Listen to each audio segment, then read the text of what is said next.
Assalomu alaykum. Bu qizamiq bilan farzandlarim og'rigandagi voqea. Bundan oldingi videoni ko'rgan bo'lsanglar, shuni oxirida aytgan edim, keyingi videoda chiqaraman deb. Xullas, Qozog'istondan O'zbekistonga bordik. Bir oy dam olishga. Отпускка desak ham bo'ladi, ishdan. Biz o'zimiz Qozog'istonda ishlaymiz, oilaviy. Borib, 1-2 haftada ikkala farzandim, birinchisi o'g'lim og'rishni boshladi isitma bilan. Bir kun oldin morojniy yegan edik. Ertasi kuni isitma kirib qoldi. Uni isitma kiryapti deb morojniy yegizdik deb tomog'i og'ribdi shekilli dedik. Tomog'i ham og'rigan ekan, qizargan ekan. Isitmasini o'zimizni poliklinikaga tushira olmadi. Keyin Paytiqqa jo'natdi. Paytiqdan keyin yotib isitmasini tushirtirib uyga olib keldim qaytarib. Keyin uyda yana ko'tarilib ketdi isitma. Keyin uni eplolmasdan shaharga Obulmanisaga olib bordik. Detskiga. Detskiy tarafi bor ekan Obulmanisani, Andijon shahridagi. Bu yerda garmon qildi. Nima endi garmonni nomi? Deksametazon. Xullas, garmonni urishaverdi. 1-2 kun oldin garmon qilingan bolaga yana 1-2 kundan keyin yana qilaverdi garmon.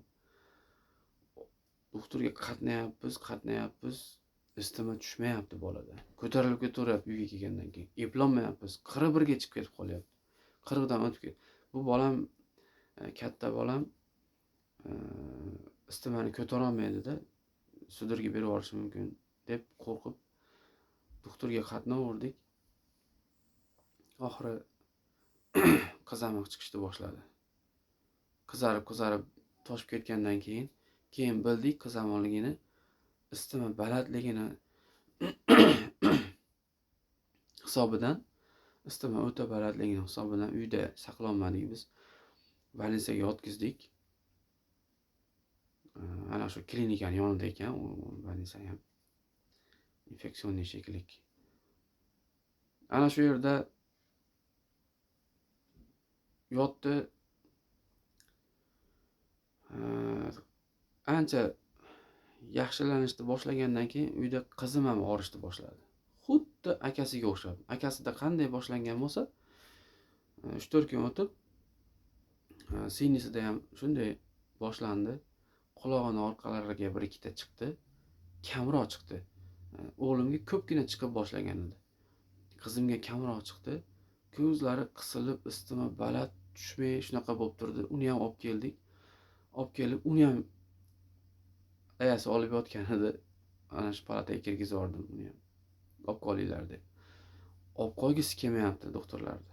Ikkita vrach, bittasi yoshi katta ekan, 20 yilmi, 30 yil ishlagan ekan, tajribasi bor ekan. Bittasi yoshroq. Siz sog'lom bolani olib kelib yotkizib qo'yapsiz. Yo'q, qanaqasiga isitma kiryapti-yu mana, o'sha akasi og'ridimi? Qizamiq bilan buni ham shunaqa bo'lgandir endi desam, yo'q, qarang dedi. Siz bilasizmi, biz bilamizmi doktorlar dedi. Inkubatsiya jarayoni dedi, yuqish jarayoni deyapti endi. Virus 2 hafta deyilgan bunda deyapti. Bu endi 1-2 kun, 3-4 kun bo'ldi-yu buni og'riganiga. Nimaga bunga 2 haftadan keyinmi, 20 kundan keyinmi dedi. Toshniy nimasi esdan chiqdi. Og'rish kerak dedi. 20 kun dedi shekilli adashmasam. Endi muhimi men bilan tortishyapti. Xo'p. Qarab turing doktor aka dedim. Bo'pti. Farzandimni isitmasini qanaqa qilib tushirishni o'rgatib qo'ying, men olib ketaman dedim. Agar bu yerda davolamayman desanglar. Desam, "Ha yo'q, bo'pti, qolarsan unda" dedi.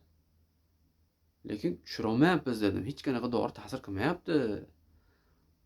Desam, "Bo'pti, mayli qolaversin" dedi-da, lekin bekor qilyapsiz. Bekor bu yerga olib kirib oldingiz. Sog'lom bolani. Qizam, yo'q bu, yo'q qizam endi chiqadi. Akasining singari bo'lyapti u ham desam, siz qayerdan bilasiz? 20 yil tajribamiz bor biz. U 20 yillab o'qiganmiz. Bizni yengyapsizmi dedi. Qarang dedim, doktor aka dedim. Siz inkubatsion jarayoni 20 kun deb, 2 hafta deb shu faktorni o'rtaga tashlayapsiz dedim. Endi yana bitta faktor bor dedim. Ikkalasiga teng boshqa yerdan yuqqan bo'lsa-chi dedim. Bunga 3-4 kun oldin o'g'limga, qizimga 3-4 kun keyin yuqib qolgan bo'lsa-chi, birin-ketin shuning uchun kasal bo'layotgan bo'lishi mumkin. Bu faktorni hisobga olmayapsiz desam, "Ha" deyapti-da ikkita doktor. Ha desam, nima? Siz bizni yengyapsizmi? Biz qanchadir o'qib, biz ham kitob ko'rib, mana tajribam 30 yillab, 20 yillab tajribamiz bor bizni deb ikkita doktor aytayapti. Yo'qdi. Yana betiga qarab turib, ha bo'pti, davolaginglar kelmasa javob beraveringlar, bo'pti. Faqat qanaqa qilib istimasini tushiraman? Buni men tushira olmayapman istimasini. Iloji bo'lmayapti. Hech qanaqa ugol ham ta'sir qilmayapti, hattoki lititskiy ham. Tezda yana ko'tarilib ketaveryapti u ta'sir tugagandan keyin desam. Nima qildi? Bo'pti, qolorsin. Yo'q, qovog'ini solib olib muomala qilishadi. Borsam qovog'ini solib olib muomala qilyapti. Bolada chiqmadi-da, 2-3 kun chiqmadi. Banisida yotibdi qizim. Keyin chiqishni boshladimi? 3-kunimi? Keyin shartta qizimni ko'tarib turib, virusolog haligi Abdurashid aka dedi-ku, bundan oldingi videoda. Shu virusologga ko'rsatsam, mana chiqib turibdi-yu dedi. Keyin bitta yana tanishim bor edi. Men bir o'zim davolangan davrimda u medbrat bo'lib ishlaydigan bola. Hozir qanaqadir vrachlikka o'qib turib, qanaqadir bir bo'limni boshlig'i bo'lib qolibdi, katta vrach bo'lib ketibdi. Shu akani ko'rib qolib, aka siz dedim, medbrat bo'lib yurarmidingiz? Oldin klinikada ishlagansiz, meni davolagansiz, ukol qilgansiz aka desam, ha, yaxshi bolaman. Bo'ldi aka dedim.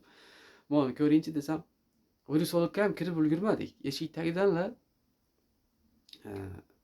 bo'ldi, qayta indamay yotqizib qo'ying dedi. Qarindoshim doktor edi, telefon qilsam, 1-200 ming so'm berib qo'y dedi. Indamay olib nima qiladi? Nima bo'lsa ham davolab chiqaveringlar degin deydi. Bermayman ana shuni dedim. Men haq bo'lib turibman bu yerda, ular men bilan tortishyapti. Bilaman bolada virus borligini dedim. Mana shu qizami bo'lganini. Chiqdi ham o'sha dedim. Ular ashunda ham tan olgisi kelmayapti dedim. Keyin yerga qarab qolishdi, indamay qolishdi doktorlar. Oxirida men haq bo'lib chiqdim. Ikkovi ham qizim bilan og'ridi, davolashdi, keyin chiqdi. Agar yaxshilik bilan davolaganda oxirida 1-200 ming so'm cho'ntagiga solib qo'yaman dedim. Mana rahmat akalar deb. Keyin indamay chiqib ketdim. Ashunda ham bizga xizmat bormi desam, yo'q dedi. Chunki uyatib qolishdi-da o'zlari. Yo'q dedi, rahmat bo'lmasa deb chiqib ketdim. Yaxshi muomala qiladi. Qarang, bizda nimaga doktorlarning saviyasi shunaqa ekan? Puliga o'qiganmi, nima balo deysizda? Yo pul uchun o'qiganmi? Agar sal vijdonan yondashish kerak-da o'zini kasbiga. Men o'zim doktorlikni yaxshi ko'rardim. O'zim doktor bo'lgim kelardi, menda iloj bo'lmagan. Agar men o'zim vrach bo'lganimda bunaqa qilmagan bo'lardim. Men izlanardim. Odamlarga yengil, oson davolanish yo'llarini izlab topishga harakat qilgan bo'lardim.